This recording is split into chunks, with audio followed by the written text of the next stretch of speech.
పరుల సంక్షేమం కోసం పనిచేస్తే పంచభూతాలు సహకరిస్తాయి. ఇటీవల వచ్చిన వరదల్లో ప్రజలను ప్రభుత్వం కాపాడిన తీరు దీనికి నిదర్శనం. కొత్త ప్రభుత్వం ఏర్పడినాక వచ్చిన విపత్తును ఐకమత్యంగా ఎదుర్కొన్నారని అభినందించారు ప్రముఖ ప్రవచనకర్త చాగంటి కోటేశ్వరరావు. రాష్ట్రంలో కొత్త ప్రభుత్వం ఏర్పడి 100 రోజులైంది. ఈ 100 రోజులు అయి ప్రభుత్వ పరిపాలన ప్రారంభం కాగానే పెద్ద ఉపద్రవం వచ్చింది.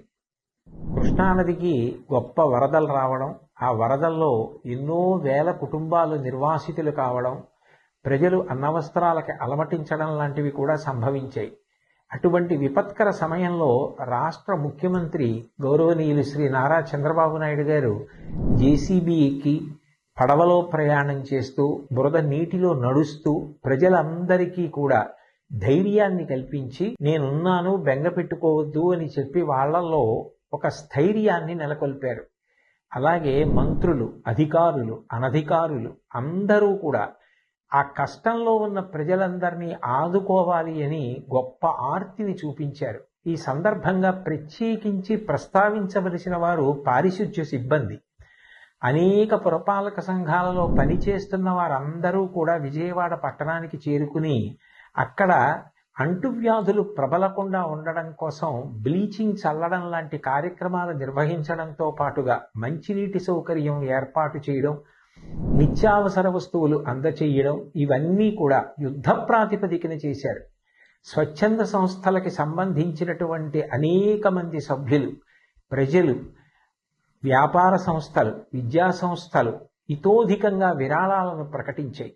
నిజంగా ఇటువంటి కష్ట సమయంలో అందరూ ఏకోన్ముఖులై నడవడం, అటువంటి సమైక్యతాభావం చూపించడం చాలా చాలా గొప్ప విషయం. భాగవతంలో పోతన గారు ఒక మాట అంటారు, పరహితము చెయ్యునెవ్వడు పరమహితుండగును భూత పంచకమునకును, పరహితమే పరమధర్మము పరహితునకు నెదురు లేదు పర్వేందుముఖి అంటారు. పరుల యొక్క హితం కోసం ప్రవర్తించే వాళ్ళు ఎవరుంటారో వాళ్ళకి పంచభూతాలు కూడా సహకరిస్తాయి.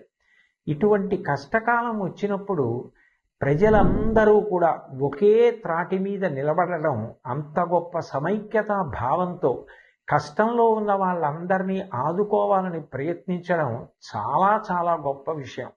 రవీంద్రనాథ్ ఠాగూర్ చెప్పినట్టు, where the mind is without fear and the head is held high, where the world has not been broken up into fragments by narrow domestic walls అని స్త్రీ, పురుష, పండిత, పామర, కుల, మత, వర్ణ, వర్గ, ధనిక, పేద విచక్షణ లేకుండా అందరూ ఒక్కటిగా నిలబడి ఆ ఆపదని ఎదుర్కొన్నటువంటి విషయం నిజంగా ఎంతో స్ఫూర్తిదాయకం.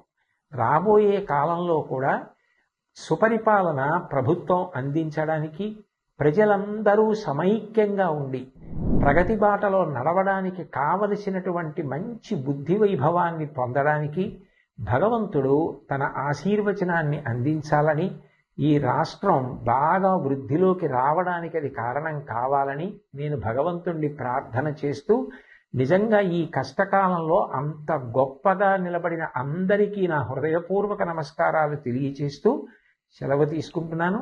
స్వస్తి.